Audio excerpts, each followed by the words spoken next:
So within a week I got made redundant, lost my partner and was stuck with a house I couldn't afford. I had 3 or 4 people die on my shift. I always encountered a bit of bullying. Why do you think that was? It's a very hard question to answer. Speak up. If you were either my son or if you were a fella, I'd have probably lamped you. I felt so much lighter. Something had changed. Some hurt had kind of left me because I did cry during it. I also found great strength in spirituality. That's kind of what drove me out of the hole that I was in. How has that now changed your life?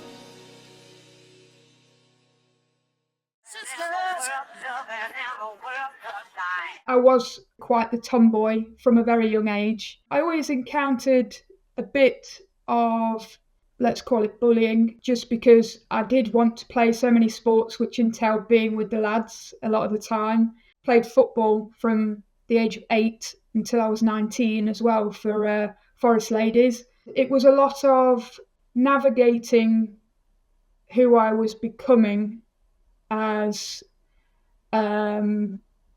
someone that wasn't quite sure whether they liked boys or girls. So yeah, it was a little bit confusing time. You explained to me that you work for in a security industry. I did, yeah. So was I 26? In my early 20s anyway. I went to work for a security firm, initially doing what they called a key holding control room based job. So it was 12-hour shifts, 4 nights a week I did at that job.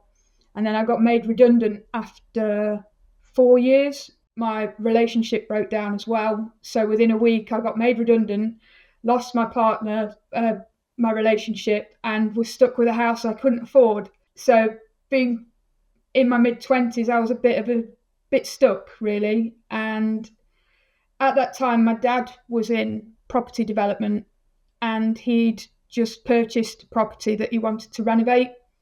And he one day just said to me, look, I've got this house, go and decorate it for me. Luckily, my brother-in-law is a well-seasoned painter and decorator and was nice enough to teach me the basics, and effectively I was able to learn from my mistakes because it was my dad's property. He didn't mind if I made an error here or there because it was a lesson. Did that for 4 years. So I went into another security job for one of the biggest security firms in the country, monitoring their CCTV cameras whilst the stores were open and monitoring the stores when they were closed at night for the likes of break-ins or damage or their alarms going off. Were there any other women that worked with you? During the 7 years that I was there, I believe there were 2 or 3 other females that joined, and only one of them lasted more than a month. Wow, more than a month. And why do you think that was? But it's a very hard question to answer. And I think you just had to be a strong character. It's hard for me to kind of say. I recall one of them leaving because they felt like they couldn't keep up with the amount of work we had to do or that was expected of us. So alarms would effectively come into the control room from the stores, and you would have to be quick to react to them and deal with the situation that the store was alerting you to. And if you couldn't keep up with those alarms, then there was constant pressure because you don't know what was on the end of it, and what have you missed, and what has been the outcome of you missing that. So effectively, a staff member could have been harmed by an aggressive shoplifter and you weren't able to get to it quick enough. So there's an element of potential guilt there as well. the women that were working, because I think as women, we carry a lot, right? If you're struggling with things at home and then you're having to then come into a very, very stressful, heavy load environment. And as women, we're a bit more emotional than men, right?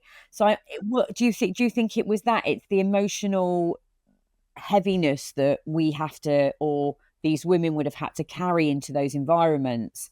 And you mentioned a word called, you mentioned guilt. Would a man be able to deal with that emotion a lot better than a woman because we are more emotional creatures? I definitely think there was an element of that for sure. I mean, for myself personally, I really love talking about women in society, and I'd love our listeners to comment on this particular topic.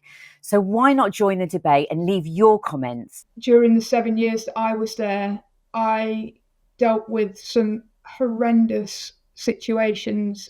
I think during that time, I had 3 or 4 people die on my shift. Not obviously the people I was working in the control room with, but through the cameras, things like that stick with you and they pile up. It can be very heavy to carry constantly because you're effectively going to work and thinking, well, what's going to happen today? What awful situation am I going to have to carry with me for the rest of my life? Because I'll never forget that, and I'll never forget the other situations I've dealt with. You left there, didn't you? Was it because of the, I'm going to call it trauma, because I'm presuming that's really what you went through, wasn't it? It was, yes, and it was the reason I left. Would you say that that was the lowest point for you in throughout your life? It was definitely up there, yeah, for sure. How did you help yourself and how did you get yourself out of that headspace? Luckily, I have great family around me who are very willing to give me advice and support and open my eyes to options that would better myself if I'm unable to see them for myself. And basically, I think it was my dad that said, "Look, you've got to do something else. Why don't you go into decorating again? Why don't you do that?" And it was like a light bulb had switched on. And I thought to myself, do you know what? I can do that. I loved doing it before. I'm going to do that. So within a few weeks, I'd kind of got myself to a point where I realised I can hand my notice in now and work my month's notice, sourcing jobs, and be prepared once I leave. But alongside the advice and support from my family, I also found great great strength in spirituality and crystals. As odd as it sounds and quirky as it sounds, before I left my job, I went and had a Reiki session with my stepmom. I'd never had it done before and I didn't know what to expect, but I went with an open mind. And when I left, I felt so much lighter. Something had changed, and I felt like some hurt had kind of left me because I did cry during it. It definitely helped clear my mind enough to see the light, so to speak. Yeah, yeah. How to get out of negative headspace and see the bigger picture. And I started reading more books. I started learning about what crystals benefited me as associated with my star sign. So I'm a Libra, and I started to accumulate all these crystals and would use them at certain points. And I'm telling you, they work. They really work. As long as you believe in it, they work. And that incorporated in with journaling my feelings and thoughts and getting out into nature, enjoying some peace, not being stuck in front of the TV all the time, all contributed to changing my mindset from a very negative and emotionally sad place to thinking, I've got opportunity here. If only I apply the right mindset, positive mindset to it, then I can do anything. And that's kind of what drove me out of the hole that I was in. Amazing. I actually welled up a bit there because, you know, you've been through such hard times, and what you've done is you've been accountable and for yourself and for your own mental health, and you had the strength and open-mindedness, as you said, to make the changes in your life so that you could see the light and you could see the opportunity. I wholeheartedly believe in crystals. I've got them in Yeah, my bedroom. brilliant. Wholeheartedly believe in them. So yeah, high five to you. Honestly, I think they're great. Awesome. Massively into spiritual healing. Um, I interviewed Summer Kang and her mum, Mina Samara. Both of them are spiritual healers, and I've been having some spiritual healing myself. Lovely. And so I totally understand where you are. And when that trauma lifts, it is like a release, isn't it? It is. And I know about the crying because I've experienced it myself. Mina did a little session on the podcast with me, and I got very emotional. And I don't get emotional either. I never cry, but I find that when I have some spiritual healing, it's like you just want to kind of cry, and then all of a sudden it's like, oh, I feel so much better. If you have been inspired by Laura, who's made some huge changes in her life, why not get in touch with me? This is the kind of work that I do with my coaching. I've got an email address and it's in the show notes. So if you want to make some changes, then why not email me? I'm just so pleased that you found something, to that energy to help you get out of that mindset. You know, a lot of people carry that trauma with them for a long time, and I could obviously hear in your voice as well, taking you back to those episodes that you experienced, and I'm sorry that you've had to go through that. How has that now changed your life? It's changed it tenfold completely. Like looking back at how I was nearly 3 years ago, I was a totally different person back then. Now I'm a lot more positive. I don't cling to any negativity. I understand the types of energy within people that benefit me and what drain me. And it's helped me feel like there is a lot more opportunity for me in the world as opposed to barriers. You've obviously done a lot of work in the past 3 years. What have you been up to? From the CCTV security job, I went into full-time self-employment. I started my own painting and decorating business, and it's it's gone from strength to strength. You know, I couldn't be happier with it, and I've worked for some incredible customers, some lovely people, and I've been able to manage my own diary, work when I want, choose what jobs I want to do. And again, it's another element of freedom that I was able to give myself. Don't get me wrong, there's a lot of work involved um, to keep it successful.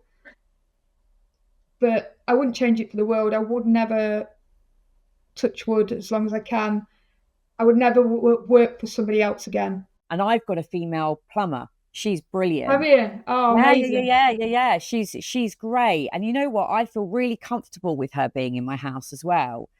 So I'm just wondering, why are there not enough, or why are there not more midlife women thinking about this? What message would you say to someone listening to this who's in their midlife or nearing midlife and thinking, what can I do? What job can I do? Because we instantly go to the beauty industry, don't we, as a female? But maybe that's not something that really sparks someone or gives someone a passion. What would you say to someone? I think if creating, designing, or fixing anything, if you're a hands on type of person, just go for it. Pick a trade that you are drawn towards, whether it's plumbing, electrical, carpentry, and just give it a go. Give it a go. You've got nothing to lose, effectively. It's until you try, you don't know. And even if you fail the first time around, but enjoyed it, just try it again. Just you don't know until you try. And there's so many options available now. There's a lot of ladies in their later life doing apprenticeships, and it's not necessarily the pay that you might be used to, but it's a start. It gets you the skills that you need and potentially qualifications, depending on your role, that you need to move forward. There's nothing like learning on the tools as well. If you're able to get in with a firm and just be a labourer to start with, learn from the fellas on the sites and just absorb everything. But the main thing is believe in yourself and just go for it. Give it a go. If I, because I, I'm sitting here thinking, okay, I'm really interested in what Laura's saying now. Maybe I should go into this role. I'm not going to feel comfortable rocking up with a load of guys there, especially a woman in their midlife. Are they not going to sit there and laugh at me and go, oh God, look, it's old Doris coming along. She thinks she can just start this trade, and you're working with a load of young boys that could be young enough to be my son, right? What would you say to them? I mean, from speaking with other women trades that have been in that situation, I, it takes me back to school and playing sports with the lads then, and almost having to earn your rite of passage. And I think, yes, unfortunately, you are going to encounter one or two of the male egos that don't like the thought of a woman doing the same job as them, but they are very few and far between. But it can be quite traumatic when you are in that situation, yes. So, again, you do have to have an element of confidence in yourself as a person, not necessarily in what you can do, but in you as a person. And a lot of the time, I think if you give it back a bit, as in the banter, then they'll soon come around to thinking, okay, well, she can hold her own, then we'll kind of leave her alone. But again, I think the proof is in the pudding a lot of the time, especially on sites. If you can show that you can do as good a job as the fellas can, then they will accept you into their inner circle, shall we say. Yeah. So it, so it's about holding your own, believing in yourself, having confidence. And I think as midlife women, as you say, like the 40s, as you said, is the new 20s, I have regained my confidence hugely. I'm probably more confident than I was when I was younger, in fact. So I think if we can kind of breathe into that and step into it and use our mindset and go, what have I got to lose? And also, if I am on a site with kids that are maybe, or young men that are young as my son, I know how I have banter with my son. I have banter with them as well. And actually, I think have a bit of a sense of humor about yourself as well. Almost not sort of make fun of yourself, but have a bit of fun with it. And then if you can kind of connect, and I think with anything, it's like a chance to start again. And I remember what it was like at school. I think we all went through those difficult times. Well, we're different people now, aren't we? So although we're stepping into something new, let's think about all the skills that we've learned and take that with us and take it into the situation. Maybe it would be something that I would do if I was a hands-on person. I will admit I'm not very hands-on. My husband does all the manual stuff. I just about empty the bins. But that's just me. But I would love to be good at things. Like my daughter, I gave her part of my gym to set up as a beauty room, and she was there plastering the walls and putting up shelves. Yeah, she was doing it all herself. And she was the one on my drive back from Spain. She said, Mum, you do realise you've got a bald tyre, don't you? You need to change your tyre. Now, she'd not said that to me. And I was like, how did you know? She said, well, because my stepdad's a mechanic. So she was like, well, I've spent loads of time with Papa with my car, and now I know about things like that. And she's quite a girly girl, but she knows about more things and she's doing more kind of hands-on stuff, which I love. I think it's brilliant to have that kind of confidence. So I think we should be encouraging more of the younger generation that are thinking about what the hell am I going to do with my life? Well, have you thought about being a tradesperson? Have you thought about being a plumber or electrician? Look at the money. Obviously, as you say, apprenticeship wise, whilst they're living at home, they could be doing their apprenticeship so they can lean on their parents for a bit. But then they've got a career for life, they've got a trade for life. When they have kids, they can take time off and go back into their job because it's their own business. Um, and I mentioned to you that we've got female plumber, and it was interesting. I found her through a friend of mine, and initially I thought, oh, that's really cool. And I'm obviously working full time, and my husband's at home, and I thought, God, I wonder if she's good looking because as a wife at home, if you have a tradesman come in and they're a bit of a sort, you like make them a cup of tea and have a little bit of a chat. And I was thinking, oh God, I wonder what she looks like. And she's a really attractive woman. But I didn't care. I actually felt more comfortable with her being in my home because I've got kids in my house, right? And I think that having daughters as well with a tradeswoman in my house, I felt much more comfortable.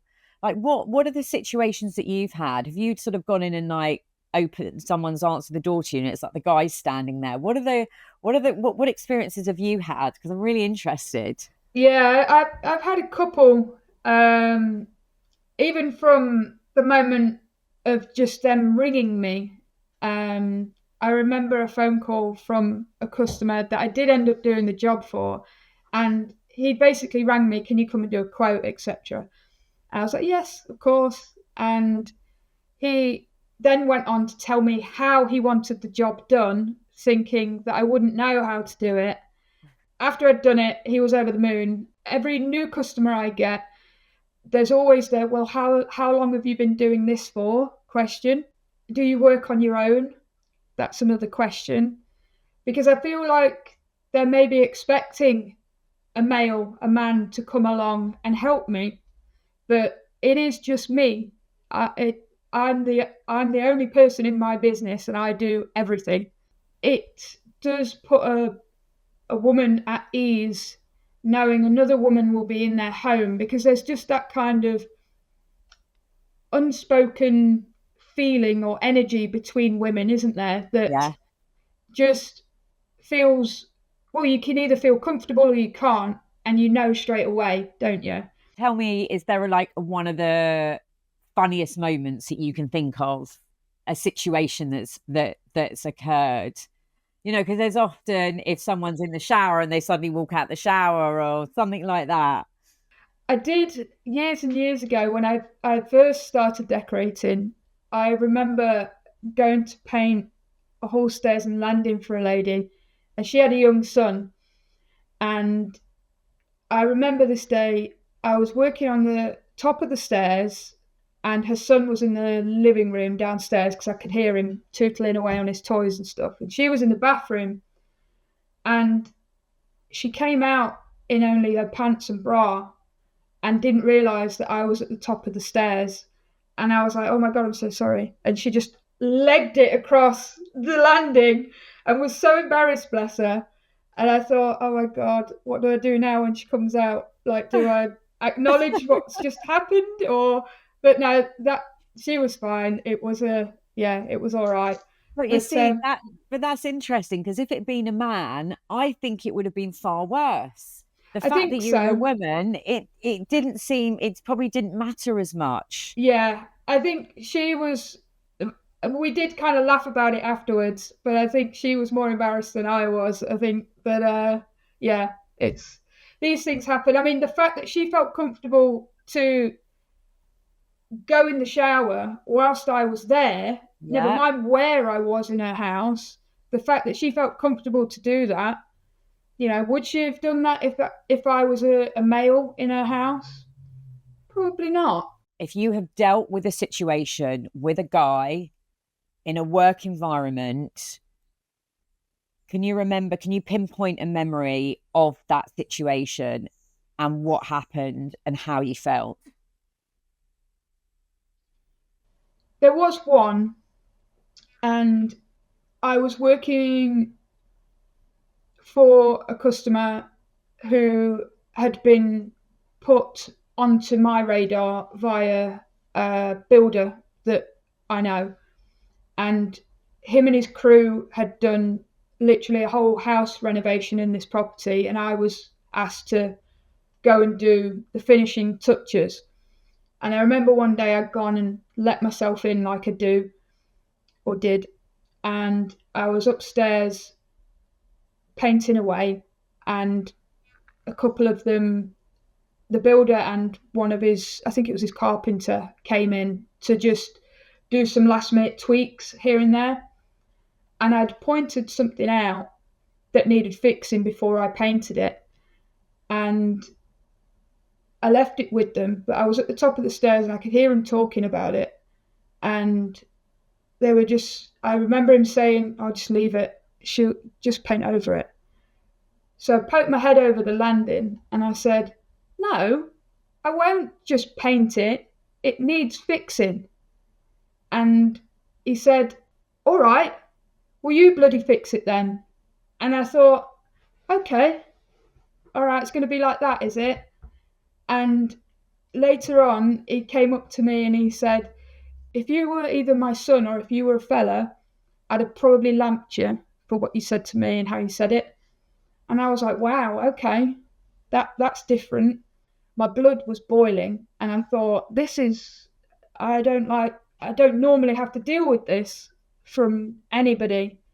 And it was a simple fight your own corner moment, and don't put everything on the decorator as the finishing trade, which happens a lot.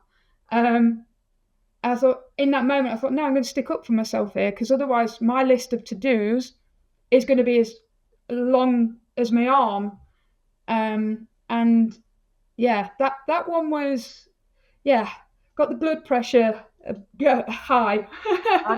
I'm sure, because that's threatening behaviour, right? That's threatening behaviour towards you. And It really, was. did he apologise to you? It Was there did, ever? yeah.